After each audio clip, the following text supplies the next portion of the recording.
로마서 7장 22절로 25절 우리 한 절씩 교독해서 읽겠습니다. 그러므로 내가 한 법을 깨달았노니 곧 선을 행하기 원하는 나에게 악이 함께 있는 것이로다. 내 속사람으로 하나님의 법을 즐거워하되 내 지체 속에서 한 다른 법이 내 마음의 법과 싸워 내 지체 속에 있는 죄의 법으로 나를 사로잡는 것을 보는도다. 오라 나는 공고한 사람이로다. 이 사망의 몸에서 누가 나를 건져내려 함께 있습니다. 우리 주 예수 그리스도로 말미암아 하나님께 감사하리로다. 그런즉 내 자신이 마음으로는 하나님의 법을 육신으로는 죄의 법을 섬기노라. 아멘. 이렇게 또 이 교육관에서 예배를 드리니까 또 오붓한 점이 참 좋은 것 같습니다. 감사합니다. 우리 승현 성도님 감사해요. 이렇게 트셔도 됩니다. 뒤쪽으로 가셔도 됩니다. 편안하게 이렇게 돌리고 계시니까 서로 민망해서. 감사합니다. 지난주에 우리가 이제 예수님 믿을 때 예수님의 죽음이 믿음으로 우리가 연합된다 이걸 살펴봤죠.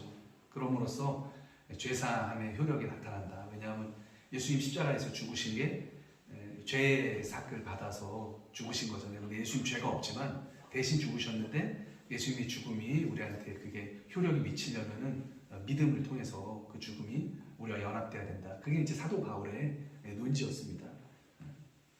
그리고 그것뿐만이 아니죠. 주님의 부활이 우리의 부활이 된다. 그래서 예수님의 새 생명과 우리가 믿음으로 연합되기 때문에 그래서 하나님 앞에서 놀랍게 생명을 시작하게 된다. 이제 이러한 논리의 말씀을 살펴봤습니다. 신비죠. 이제 오늘의 본문 그 뒤어지는 로마서 7장은 그러면 하나님 앞에서 새로운 생명을 얻은 존재는 어떤 사람이냐, 그리고 만약에 하나님이 없던 우리 인간 실존은 어떤 실존이냐, 이거를 바울이 아주 날카롭게 분석을 하고 있습니다. 그래서 오늘은 인간론이에요. 인간에 대해서 살펴보는 시간입니다. 그래서 오늘 존재론적 질문에 대한 대답이죠.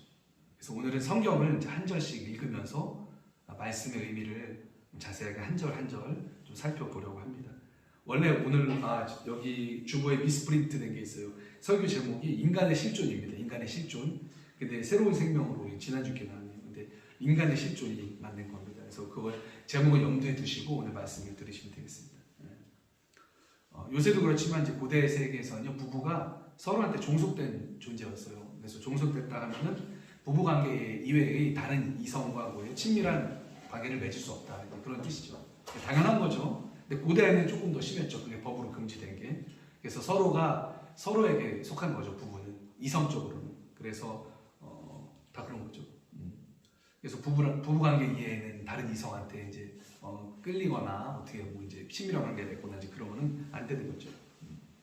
결혼한 근데 여인이라도 예외의 경우가 있었어요. 그게 언제입니까? 바울이 오늘 얘기하고 있는 게 남편이 죽었을 때, 남편이 죽으면 더 이상 그 죽은 남편이 그녀를 구속을 못하는 겁니다. 왜냐하면 죽었기 때문에 이제 생명이 없는데 그래서 남편이 죽은 사람은 이혼을 하고 다른 남자를 만나도 그게 죄가 아니다. 이제 바울이 그렇게 오늘 본문을 얘기하고 있습니다. 왜냐하면 이제 예수님 안에서 얻은 그 새로운 생명을 설명하기 위해서 이제 그러는 거죠. 그게 2절이죠. 남편 있는 여인이 남편 생전 법으로 그에게 매인받으나 만일 그 남편이 죽으면 남편의 법에서 벗어나느니라. 이제 그런 거죠. 4절 제가 한번 읽어드리겠습니다. 이제 눈으로는 성경 보시면 되겠습니다. 그러므로 내 형제들아, 너희도 그리스도의 몸으로 말미암아 율법에 대하여 죽임을 당하였으니 이는 다르니 곧 죽은 자 가운데서 살아나신 이에게 가서 우리가 하나님을 위해서 열매를 맺게 하려 함이라. 그러니까 예수님이 십자가 위에서 죄를 짊어지고 죽으신 건 뭐예요? 아까 설명했듯이 율법이 규정하고 있는 그 죄의 대가인 그 심판을 받으신 거예요. 근데 예수님은 죄가 없는데 대신 받으신 거죠. 그래서 우리가 믿음으로 주님과 연합할 때 예수님이 죽으신 그 죽음이 우리 죽음이 되기 때문에 우리 죄가 사해진다는 겁니다. 그렇기 때문에 더 이상 율법이 우리에게 그 인과율의 법칙을 요구할 수가 없다는 거예요. 그게 바울의 논리죠. 죽었는데 이미 끝난 거예요. 이미 끝난 거예요. 예수님의 죽음으로 끝이 났죠. 그래서 율법이 우리의 죽은 전 남편과 같다가 이렇게 얘기하고 있는 겁니다. 우리가 신부일 때 율법이 뭐냐? 우리를 더 이상 규정하지 못하는 이제 죽어서 땅에 묻힌 그 전 남편과 같다. 이렇게 얘기하고 있는 겁니다. 그러면 새 남편은 누굽니까? 우리를 다스리는 새로운 원리와 법칙은 무엇입니까? 바울은 이렇게 설명하죠. 4절 후반부죠. 이는 다르니 누굴까요? 예수님이에요. 곧 죽은 자 가운데서 살아나신 이에게 가서 우리가 하나님을 위해서 열매를 맺게 하려 함이라. 그러니까 우리를 주관하시는 새로운 남편은 예수님인데 그는 누굽니까? 죽은 자 가운데서 다시 살아난 분이라는 거예요. 여기서 남편이라는 얘기는 쉽게 얘기하면 우리를 주관하는 새로운 법칙, 새로운 원칙, 우리 삶의 새로운 주인 뭐 이런 뜻입니다. 예전에 우리 삶을 다스리는 법칙은 뭐예요? 율법이었다는 거죠. 율법의 인과율. 그 인과율을 한마디로 압축한 게 뭡니까? 죄의 지으면 뭐예요? 사망이야 이거죠. 죄 지으면 죄에 벌 받아야 돼. 근데 그 벌이 뭐예요? 죽음이죠. 죄의 싹은 사망이다. 그래서 죄 지은 사람이 하나님과 함께 영생을 못 누리고 죽을 수밖에 없었던 거예요. 왜냐하면 그 율법이 인과율이니까. 그게 모든 인류를 다스리고 있었던 겁니다. 근데 이런 인과율에서 뭐예요? 변했다는 거예요. 예수님을 통해서 바뀌었다는 거예요. 이제는 예수님을 믿으면 예수님 안에서 죄사함을 받고 구원받게 된다. 이렇게 우리를 다스리는, 우리를 규정하는 법칙이 바뀌었다는 거죠. 그러면 왜 이런 일이 일어난 것인가? 왜 우리가 율법에 대해서는 죽고 예수님에 대해서는 살아있는 자가 되었습니까? 그 일의 의미가 바로 바울이 이렇게 얘기하는 거예요. 우리가 하나님을 위해서 열매를 맺게 하려 하니라. 사랑하는 성도 여러분, 예수님에게 가서 하나님을 위해서 열매 맺는 삶을 사는 것이 우리를 다시 살리신 하나님의 뜻인 줄 믿으시길 바랍니다. 그래서 그게 바로 우리가 받은 그 구원의 의미죠. 우리가 왜 대체 구원받을 것일까? 이게 정답이죠. 이제 하나님을 위해서 열매 맺는 삶을 살기 위해서.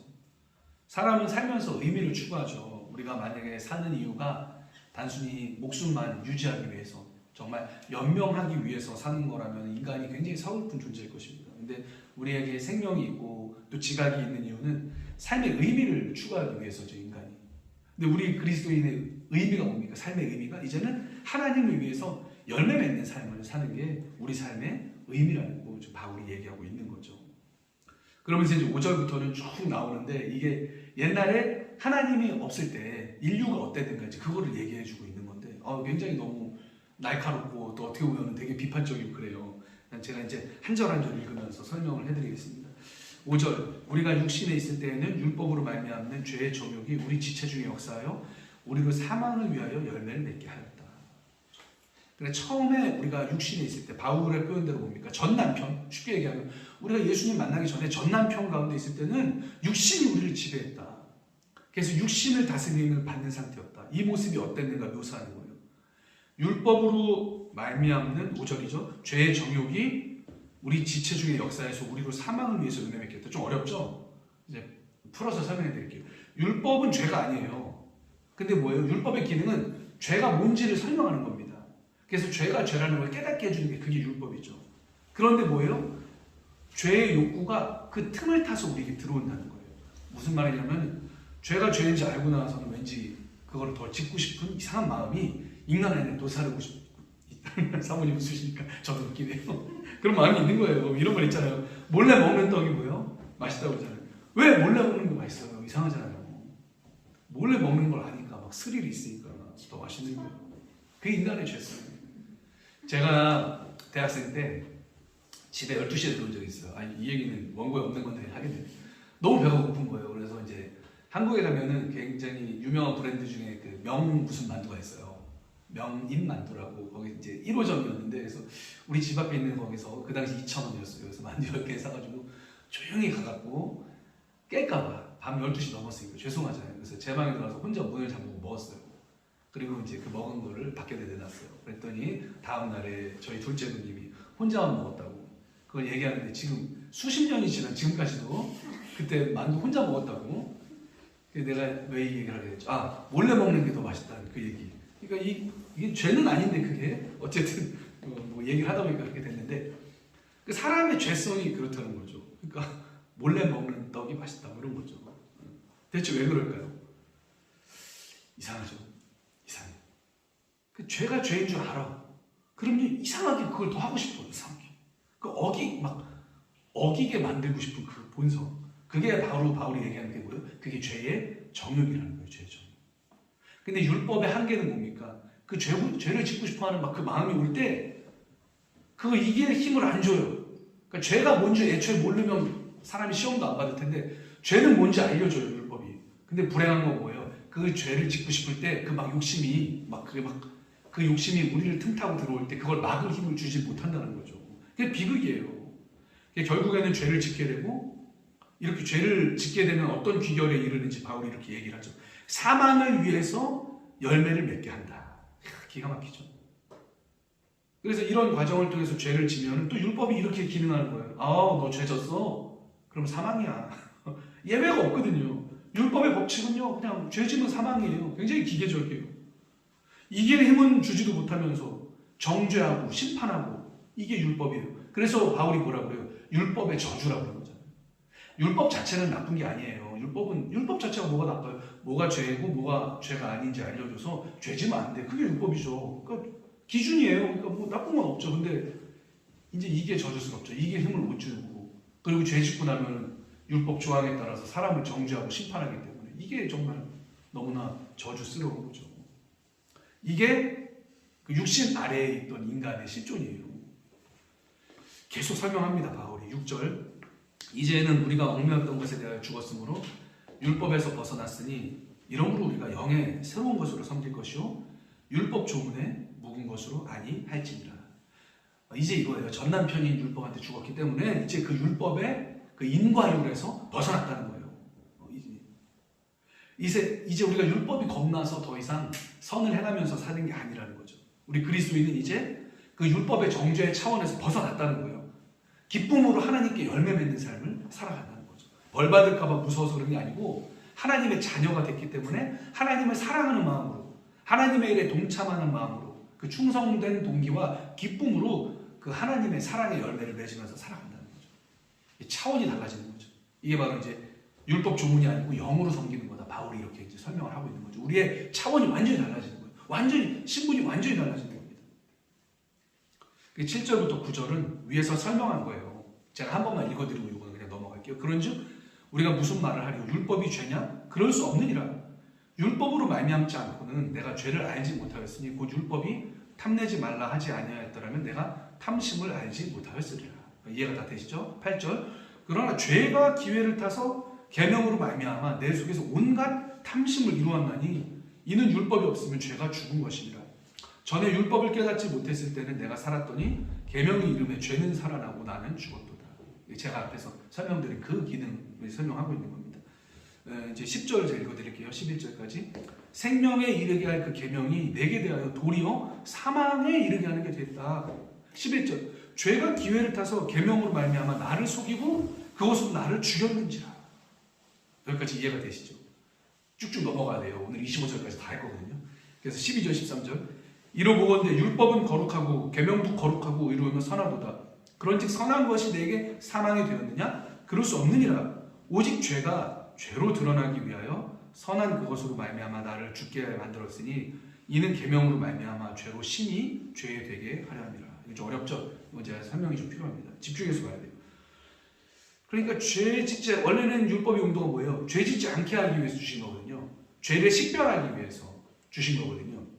근데 그 용도의 선한 율법이 오히려 사망에 이르도록 하는 일에 이용됐다. 이제 이렇게 표현하는 게 더 좋을 것 같아요. 이용됐다. 왜? 죄가 기회를 타서 율법을 악용해서 그 죄를 알고 난 인간의 마음을 막 흔들기 때문에 그런 거예요. 그래서 죄가 어떤 힘이에요, 여러분. 죄는 힘인 것 같아요. 힘. 에너지라고 하면 좀 그렇고요. 인간을 지배하는 일종의 그 악한 능력입니다. 죄는 권세예요. 그래서 죄와 사망의 권세라고 많이 표현을 하잖아요. 어떤 힘이에요. 능력. 힘입니다. 힘. 죄가. 인간을 지배하는 악한 어떤 능력. 그래서 율법 자체가 악한 것이 아니고 죄가 더욱더 자기의 악독함을 드러나기 위해서 선한 의도로 주신 율법을 오히려 악용해서 인간이 율법을 어기고 죄를 짓게 만드는 거죠. 죄 지어서 죽게 만드는 거죠. 그러니까 율법을 악용하는 거죠. 그런데 바울이 의미심장한 말씀을 하십니다. 14절이죠. 그래 율법은 그 자체는 나쁜 게 아니다. 죄가 나쁘지. 하지만 그럼 뭐하냐? 율법이 우리에게 소용이 있었느냐? 14절입니다. 우리가 율법은 신령한 줄 알거니와 나는 육신에 속하여 죄 아래에 팔렸다. 기가 막히죠. 율법이 신령한 줄 그래 알겠어요. 그런데 뭐요? 바울의 얘기로 좀 제식으로 표현하면 근데 소용이 없어 그겁니다. 내가 율법을 공부하고 바리새인이 돼갖고 평생 동안 율법을 공부하면서 지키면서 살려고 했지만 오히려 뭐예요? 그게 나를 구원하는 데는 불가능했다 그거죠. 율법을 알게 된 그 육신에 속한 사람은 오히려 그 율법 때문에 죄를 깨닫게 되고 자기가 깨달은 죄를 스스로 지으면서 그 죄에게 팔리게 된다. 죄에게 정죄를 당하게 된다. 이게 바울의 결론이에요. 15절입니다. 내가 행하는 것을 내가 알지 못한다. 그 내가 원하는 것은 행하지 않고 도리어 미워하는 것을 행한다. 야, 기가 막히죠. 내가 원하는 걸 못해. 내가 오히려 원하지 않는 걸 내가 막 하고 있는 거예요, 인간이. 바울이 자기 자신을 보니까 한탄하는 거죠.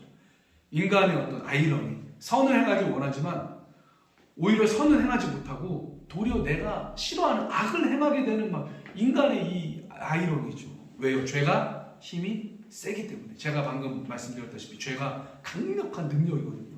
인간을 속박하고 다스리는 그 권세거든요. 그래서 인간도 지각이 있기 때문에 율법을 보면 율법이 선한 줄 우리도 알아요. 근데 바울이 얘기하죠. 육신에 속해서 죄 아래 팔렸다. 팔렸다는 것은 죄의 힘과 죄의 능력 아래에 종속됐다는 거예요. 종속됐기 때문에 원하는 걸 내가 행하지 못하고 오히려 하기 싫어하는 것을 행하게 된다는 거죠. 16절, 17절 만일 내가 원하지 아니하는 그것을 행하면 내가 이로써 율법이 선한 것을 시인하노니 이제는 그것을 행하는 자가 내가 아니요 내 속에 거하는 죄니라. 16절, 17절이 이런 뜻이에요. 이거 하면 안 되는데, 이거 안 되는데, 이거 죄 지는 건데. 근데 어떻습니까, 우리가? 이거 안 되는 건데 하면서 그거 하는 게 너무 좋은 거예요. 무슨 말인지 알겠죠? 이거 안 되는데 하면서 막 그거 하면서 내가 좋아해. 이게 얼마나 아이러니예요. 이게 얼마나 아이러니입니까? 이 인간의 이중성이 뭡니까? 그래서, 이거 하면 안 되는데, 이거 죄인데 하는 거 뭐예요? 이거는 율법이 선하다는 걸 우리가 인정하는 거죠. 율법이 선하다는 사실에 동의하는 거예요. 근데 이상해요. 해선 안 되는 거 알면서도 행하게 돼요. 왜? 바울의 표현대로 그것을 행하는 자가 내가 아니고 뭐예요? 내 속에 있는 죄다. 정말 공감돼요. 이게 사실 내 책임이 없다는 그 얘기가 아니고 이 바울의 얘기는 뭡니까? 죄의 능력이, 아까 제가 능력이라고 했잖아요. 죄의 능력이 나를 사로잡고 나를 주장해서 죄짓게 한다는 거예요. 그러니까 우리 스스로의 힘으로는 죄를 이길 능력이 없다는 거예요. 이게 인간 실존이에요. 사탄 마귀와 함께 지옥에 떨어지도록 죄짓게 만드는 게 그 인간의 실존이라는 거예요. 기가 막히죠. 소름 끼치죠. 이게 바울이 분석한 인간이에요. 근데 감사한 건 뭡니까? 이렇게 죄 아래 있을 수밖에 없는 인간이 하나님이 건지셨다는 거죠. 예수님의 보혈로 건지신다는 거죠. 그 죄의 힘에서 건지시고 그 죄의 결과에서 건지신다는 거죠. 그래서 그게 복음이라는 겁니다. 18절입니다. 내 속 곧 내 육신에 선한 것이 거하지 아니하는 줄을 내가 아노니 원함은 내게 있으나 선을 행하는 것은 없노라. 19절 20절이에요. 내가 원하는 바 선을 행하지 아니하고 도리어 원하지 아니하는 바 악을 행하는도다. 20절 만일 내가 원하지 아니하는 그것을 하면 이는 행하는 자는 내가 아니요 내 속에 거하는 죄니라. 계속해서 바울이 이제 반복해서 이야기를 하고 있는 것입니다. 21절, 22절, 23절도 동일한 맥락에서 설명을 해주고 계셔요. 읽어드릴게요. 그러므로 내가 한 법을 깨달았노니 곧 선을 행하기 원하는 나에게 악이 함께 있는 것이로다. 내 속사람으로는 하나님의 법을 즐거워하되 내 지체 속에서 한 다른 법이 내 마음의 법과 싸워서 내 지체 속에 있는 죄의 법으로 나를 사로잡는 것을 보는도다. 이거 얼마나 사실 끔찍해요. 이게 인간 실존이에요. 바울이 본. 나의 속사람은 율법을 즐거워해요. 그래서 그걸 행하려고 하는데 내 안에 있는 어떤 다른 죄라는 능력이 나를 사로잡아서 싸운다는 거예요. 선을 행하려고 하는 마음과 싸워서 죄짓게 만든다는 거죠. 그래서 이런 노래가 있었죠. 옛날에. 내 속에 내가 너무도 많아.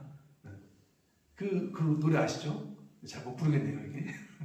조성모 씨가 불렀나요? 누가 불렀죠? 어쨌든 그런 노래가 있는데 그 인간 실존이 그래요. 내 속에 내가 너무 많은 거예요.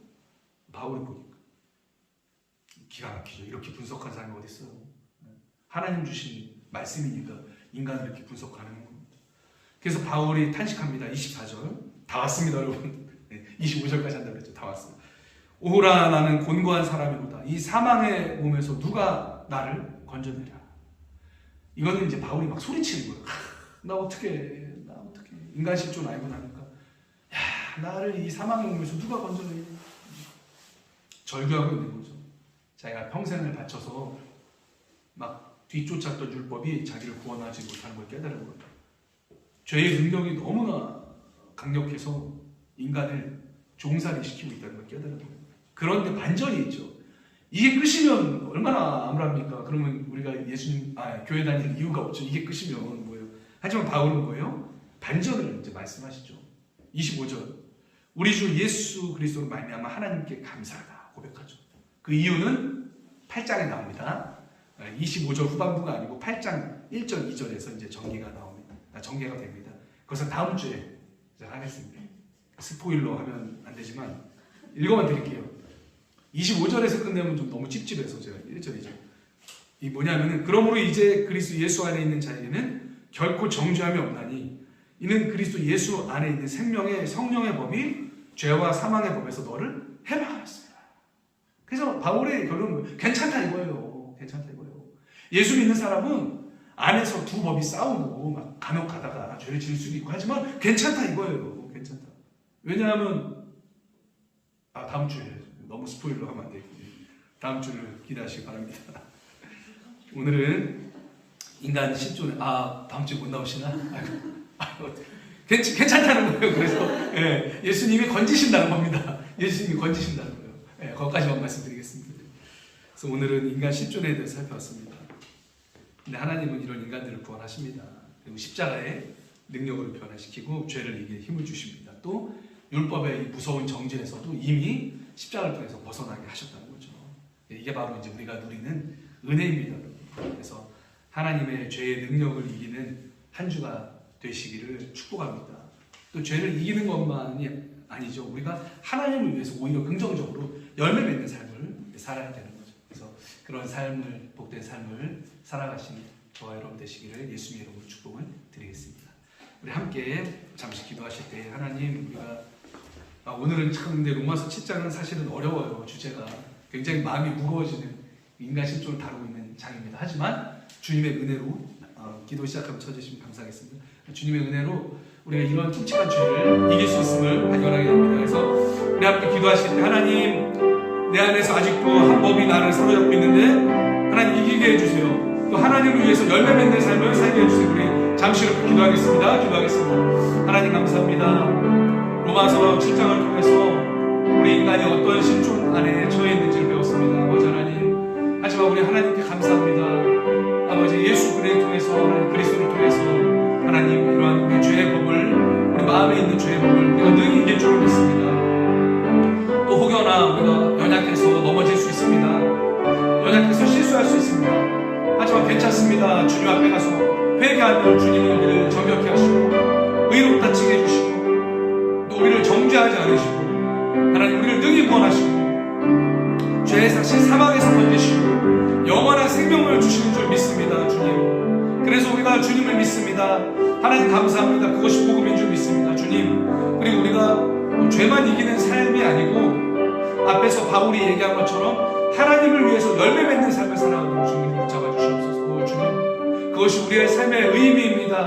우리의 삶을 복되게 하시고 하나님 우리의 삶을 붙잡아 주시고 이제는 옛사람에서 벗어나서 주님을 따르며 주님을 위해서 선한 열매로 하나님 앞에 내 삶을 드리는 아름답고 복된 삶을 살아갈 수 있도록 우리 사랑하는 엘리베이터의 모든 성도님을 붙잡아 주시옵소서. 하나님 감사합니다. 주님 감사합니다. 오늘 예배드리는 모든 교회를 붙잡아 주시고 또 하나님 모든 한인 교회를 붙잡아 주시고 또 모든 독일 교회를 붙잡아 주시옵소서. 주님 감사합니다. 하나님 감사합니다. 우리 인간이 예수님 없으면 어떤 현실에 처해 있는지를 오늘 로마서 7장을 통해서 정말 적나라하게 우리가 마음에 되새겼습니다. 주님, 그래서 더욱 감사합니다. 내가 어떤 정말 상태에서 주님 변화됐는지 또 구원받았는지 알게 되어서 너무 감사합니다. 하나님, 우리가 한 주간도 주님 주시는 그 능력으로 내 속에 있는 그 다른 법을 무찔러서 이기고 하나님 앞에서 아름답고 선하게 살게 하시고 또한 아름답고 복된 열매를 맺으면서 살게 하여 주시옵소서. 또 하나님 우리 사랑하는 성도님들 붙잡아 주셔서 혹이나 넘어질 때 연약할 때 하나님 그것 때문에 낙심하거나 좌절하지 않게 하시고 주님 앞에 나아가면 됩니다. 회개하면 됩니다. 얼마든지 우리는 주님 예수님 보혈로 목욕했기 때문에 손발만 씻으면 된다고 우리 예수님 말씀하셨습니다. 하나님 용기 갖고 주님 앞에 나아가게 하시고 결코 정죄함이 없는 하나님의 사랑으로 회복받고 다시 주님을 위해서 아름답고 복되게 살아가는 우리 사랑하는 모든 성도님들 되게 하여 주시옵소서. 감사합니다. 예수님의 이름으로 기도합니다. 아멘. 찬송가 268장입니다. 찬송가 268장 우리 함께 찾으시고 우리 268장 찬양하시면서 준비하신 내용을 우리 함께 주님 앞에 봉헌하도록 하시겠습니다.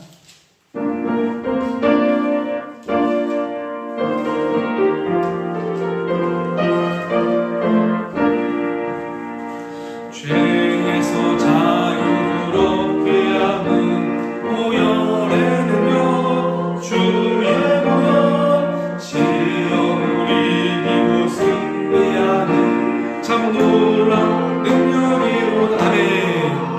주의 보혈 능력 있도다. 주의 피 믿음으로 아멘. 주의 보혈 그 어린 양을 매우 귀중한 필요가 육체의 정욕을 이기는 보혈의 능력 주의 보혈 정결한 나를 함께하는 참놀라운 능력이로다. 주의 보혈 능력 있도다. 주의 피 아멘. 믿음으로 주의 보혈 그 어린 양의 귀중한 필요다. 눈보다 더 이게 밝히는 것 보혈의 능력 주의 보혈 부정한 모든 것 밝히시니 참 놀라운 능력을 아멘 믿습니다. 주의 보혈 능력이로다. 주의 피 믿음으로 주의 보혈 그 어린 양의 매우 귀중한 필요다. 우주의 복음을 전할 제목 보혈의 능력 주의 보혈 날마다 나에게 찬송 주니 참 놀라운 능력이로다. 아멘. 주의 보혈 능력이 또한 주의 피 믿음으로 주의 보혈 그 어린 양의 매우 귀중한 필요다. 아멘. 아멘. 감사합니다. 다음 주에도 다음 주까지만 우리가 이 장소에서 예배를 드리도록 하겠습니다. 4월 8일까지 사순절입니다. 일주 중에 경건을 위해 힘쓰시고 또 주일은 기쁨입니다. 신학적으로 아무리 힘든 절기도 주일은 기뻐해야 돼요. 예수님 그 부활하신 날이기 때문에 그렇게 우리가 지켜왔습니다. 그래서 그렇게 경건한 사순절 되시기를 바랍니다. 우리 식사 초대 광고가 있습니다. 우리 3월 26일 마지막 주일 하인리 목사님, 현숙 사모님 댁에서 우리 전부 초대하셨습니다. 그래서 시간 되시는 분은 그때 함께 가셔서 같이 식사하시면 될 것 같습니다. 우리 다음 주 기도 간식은 우리 주보 참고해 주시면 되겠습니다. 우리 함께 일어나셔서 결단의 찬양하시고 제가 공원 기도와 축복 함께 예배하시겠습니다.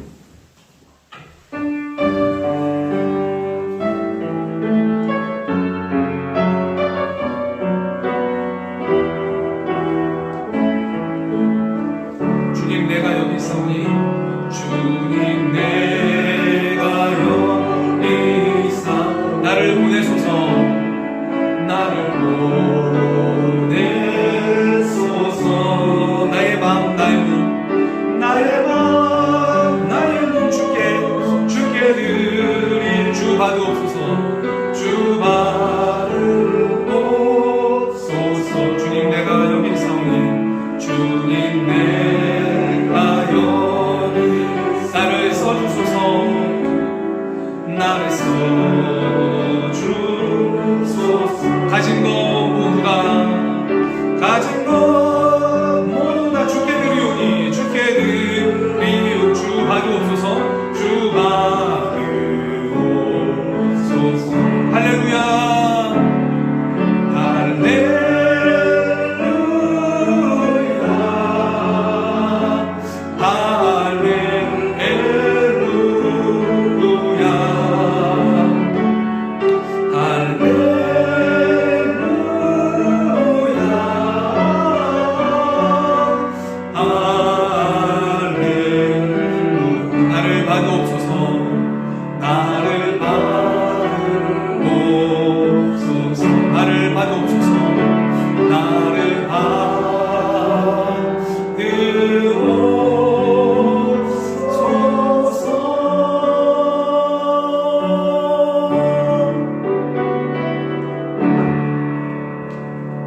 은혜입니다.